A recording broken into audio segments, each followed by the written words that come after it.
সর্বসাকল্যে আপনার জীবনটাকে সুখী করতে গেলে আপনি পজিটিভলি নেন। মানুষ নেগেটিভিটি কী তৈরি করলো সেটা নিয়ে কান দেওয়ার কোনো প্রশ্নই ওঠে না। আসসালামু আলাইকুম রহমতুল্লাহি বারাকাতু। Hello everyone, ride and roam YouTube চ্যানেলের পক্ষ থেকে আপনাদেরকে স্বাগতম জানাই। এই পড়ন্ত বিকেলের মিষ্টি রোদে একটা নতুন ভিডিও শেয়ার করব বলে আসলে ভিডিওটা শ্যুট করা। তো আসলে কি ভাগ্যের তাগিদে মানুষ দেশের এই প্রান্ত থেকে ওই প্রান্ত এবং বাইরের দেশে যেও আসলে কর্ম করতেছে। আর আমরা যারা কর্মজীবী আছে তাদের আসলে কিন্তু খুব সকালে বের হতে হয় জীবিকার সন্ধানে, রিজিকের সন্ধানে, জীবন জীবিকার সন্ধানে, রিজিকের সন্ধানে। তো আল্লাহ পাক যেভাবে যাকে রিজিক লিখে রাখছে ঠিক সেইভাবেই সেই উপার্জন করে নিয়ে আসে। এটা আপনার আমার কিন্তু কোনো প্রকারই ইচ্ছা নাই, আল্লাহর উপরেই সব কিছু ডিফেন্স করে।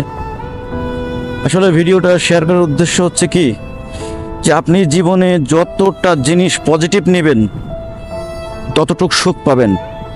আপনি যত জিনিস নেগেটিভ নেবেন তত আপনার জীবনে অশান্তি আসবে।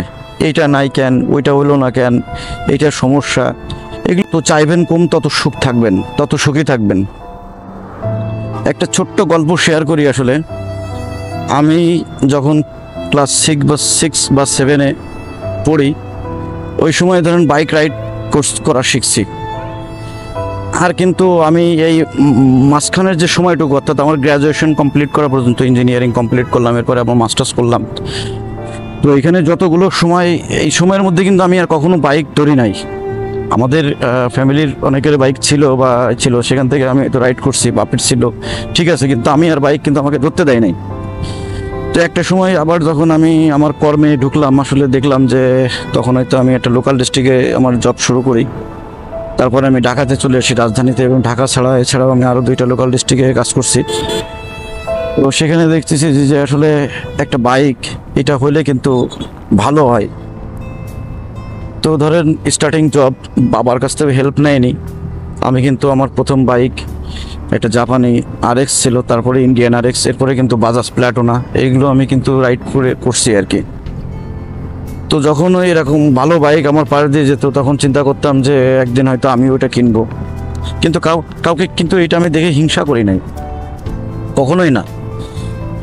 আর আল্লাহ পাক এখন না চাইতেই অনেক কিছুই আমাকে দিয়েছে, এরা আলহামদুলিল্লাহ, আল্লাহর কাছে অনেক শুকরিয়া। তো এই জন্য মানে আপনি জীবনে যতটুকু পজিটিভ নেবেন ততটাই আপনার জন্য মঙ্গল, আপনার ততটুকু সুখ শান্তি হবে। আপনি মনে করেন যে আপনার ছোটো ভাইটাকে আপনি লেখাপড়া শেখাচ্ছেন বা আপনার ফ্যামিলিটাকে আপনি সাপোর্ট দিচ্ছেন, আসলে আপনি সাপোর্ট দেওয়ারও কেউ না, আপনার ছোটো ভাই লেখাপড়ার খরচ দেওয়ারও কেউ না। তাদের রিজিক আল্লাহ পাক একটা কায়দায় আপনার উপরে নির্ভর করে দিয়েছে, এই জন্য আপনি তাকে দিতে পারতেছেন এই সাপোর্টটা, এছাড়া আর কোনো কিচ্ছুই না। কিন্তু ভাই, আপনি বিশ্বাস করেন, আপনি খুব সুন্দর করে চিন্তা করেন একবার চোখ বন্ধ করে, যে আমি আসলে কি, দেখবেন যে আপনি কিছুই নাই আপনার।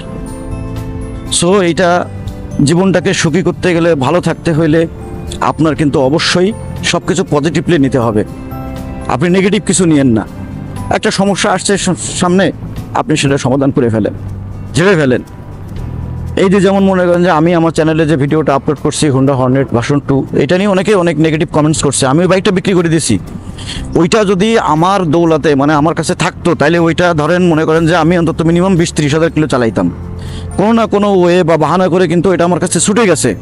এখন দোষারটা কী হলো, যে আমার একটা মাথা কাঁপে, হ্যান্ডেলের সমস্যা, এটা সমস্যা। আমি ওই বিষয়টা থেকে একটা শিক্ষা নিলাম, এই যে আমি ওইটাতে শুধু নেগেটিভিটি তৈরি করছি, কোনো পজিটিভ দিক তৈরি করিনি, যার কারণে কিন্তু এই জিনিসটা আমার নাই। সো আসলে আপনাদেরকে জ্ঞান দিচ্ছি না ভাই, আমি এটা আমার নিজের থেকে একটা জিনিস আমি শিখছি, এই জন্য কিন্তু আমি এটা আপনাদের সাথে শেয়ার করতেছি। আর আবহাওয়াটা বেশ চমৎকার। এখন বাজে 5টা 31। আমি একটা লোকাল ডিস্ট্রিক্টের হাইওয়েতে আছি, যদিও এই রাস্তাটা আসলে ইন্টারন্যাশনাল হাইওয়ের সাথে কানেক্টেড, অর্থাৎ বেনাপোল বন্দরের সাথে কিন্তু এটা সংযোগ। অনেকদিন পরে এই রাস্তাটা সুন্দর হয়েছে। আমি যখন স্টাডি করছিলাম তখন এই রাস্তার ওয়াইডটা আরও অনেক কম ছিল, তখন পদ্মা সেতু হয় নাই, 2018 সালের কথা আমি বলতেছি, তখন মাত্র কনস্ট্রাকশন হচ্ছে। তো এই জন্য আজকের এই ভিডিওটা আপনাদের সাথে শেয়ার করা, যে আল্লাহ পাক আপনাকে কোথায় রিজিকের ব্যবস্থা করে দিছে এবং জীবন জীবিকার সন্ধানে আপনি এক শহর থেকে আরেক শহরে যাচ্ছেন।